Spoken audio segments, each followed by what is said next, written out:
A Denver district court judge issued a ruling that neither side liked. She is the first in the country to find the former president engaged in an insurrection. But that alone, she decided, doesn't disqualify him as a candidate for president. The case hinges on Section 3 of the 14th Amendment, which says people who engage in an insurrection after taking an oath to support the Constitution can hold certain offices. The district court found president isn't one of those offices. And today, the state's Supreme Court also questioned whether the 14th Amendment applies to the president. Who could more easily subvert our democracy from within than a commander-in-chief who has already tried to do so before?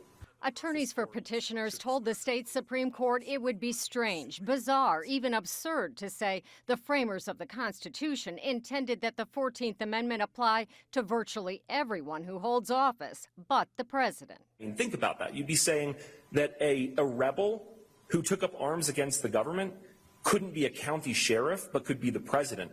But some judges weren't convinced. Why not spell it out? Trump's attorney says the president was deliberately omitted. If you look at the structure of the text, it is harmonious. It was very carefully drafted, and every indicator points towards excluding the presidency and the president.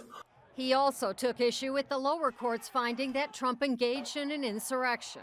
We don't have a President Trump rule where if he says fight like hell, it's violent, and if other politicians, and we included, senators and President Biden uses the term fight like hell, it's not an incitement to violence. Some judges had a different take.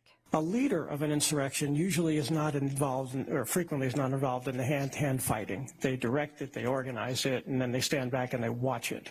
That would be engagement, I would think. While the lawsuit would bar the Secretary of State from putting Trump's name on Colorado's ballot, judges also question whether she has the authority to do that. Here's my concern. The Secretary's duties under the provisions that govern presidential primaries very clearly are limited to making sure that a presidential primary candidate is a bona fide candidate under party rules and has timely submitted a certificate of intent. That certificate of intent includes the Article 2 affirmative qualifications of age, residency, and citizenship. That's it. The court is expected to issue its decision by early next week. Regardless of the ruling, the case is all but certain to be appealed to the U.S. Supreme Court, and the nation's highest court would have to hear the case and make a decision before January 5th, which is when Colorado's primary ballots need to be set.